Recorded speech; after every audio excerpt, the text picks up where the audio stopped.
Everyone, this is Steven, as usual. So we are currently at a critical juncture in DSJ's IPO process, so which directly impacts the subsequent use and fund security of every member's account, first of all. So first, I want to confirm a key piece of information. So DSJX right now has officially entered the crucial stage of IPO preparation and has introduced a relevant audition department to conduct a systematic review for the entire platform.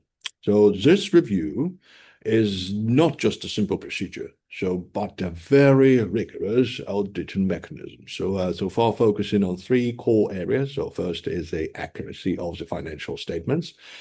Second, the clarity of fund flows. And the third one, whether all account data complies with the capital market compliance standards, right? So, well, in other words, DSJX has now officially moved from an internal development phase to a phase of being reviewed and verified. So, however, a very critical issue has arisen during the audit process.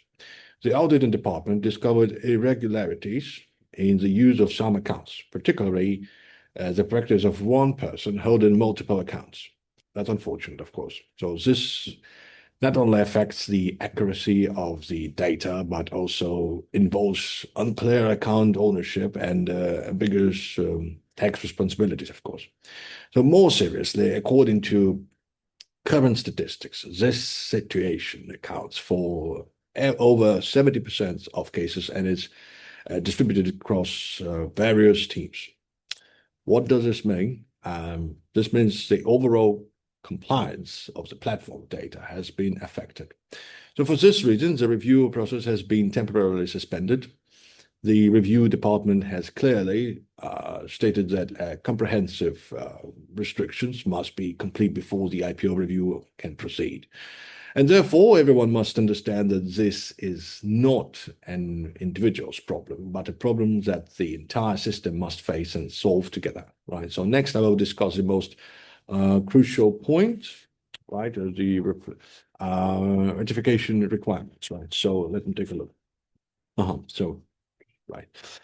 So currently, the review department has given clear restrictions. All users must complete account compliance process and tax payment within 5 days. So the uniform standard is tax payment of 12% of the account balance, right? So for example, if your account has $50,000, you will need to pay 6,000 for the tax. So this is currently the most core and critical step in the entire rectification process. So, of course, many people will ask a question, why can't it be deducted directly from the account? So I must clarify this point because this review is led by an external audit department and they require complete data that is verifiable, traceable, and recordable, of course. So if the platform deducts the money directly from the account, it cannot form an independent payment record from an auditing perspective, right? So in other words, the auditing department cannot confirm, did you voluntarily pay this money or has a tax payment been genuinely completed, right? So without an independent record, this data is invalid in an audit and will not be accepted, unfortunately. So therefore, this time, complete chain must be formed through user self-payment plus system record so that the auditing department can verify and approve it uniformly. This is not due to complicated procedures, but rather the capital markets basic requirement for data authenticity. So regarding another concern, the funds. The fees paid this time are not lost, nor are the platform revenue. So after rectification is completed, right? So, and the audit is approved.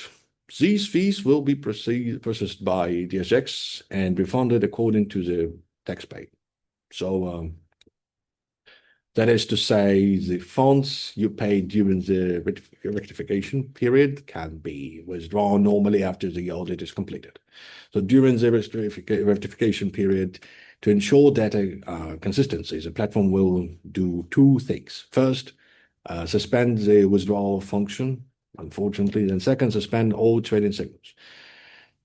This isn't about restricting anyone, but about ensuring all data remains consistent and controllable during the review process, right? So, and once the rectification is completed, and the review is passed, all functions will return to normal. And finally, I want to emphasize a crucial point. Any exchange wanting to enter the capital market must do one thing: be open, transparent, and compliant. So what are you experiencing now is a necessary stage in a platform's journey from internal growth to capital market access. So I hope everyone will approach this with understanding, not emotion.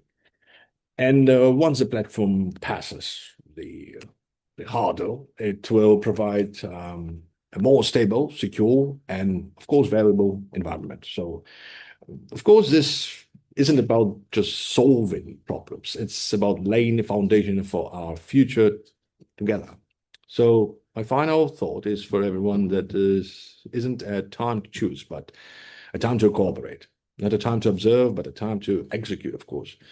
So basically, let's navigate all together. Let's navigate the stage together, and the future will truly belongs to us as usual. Thank you.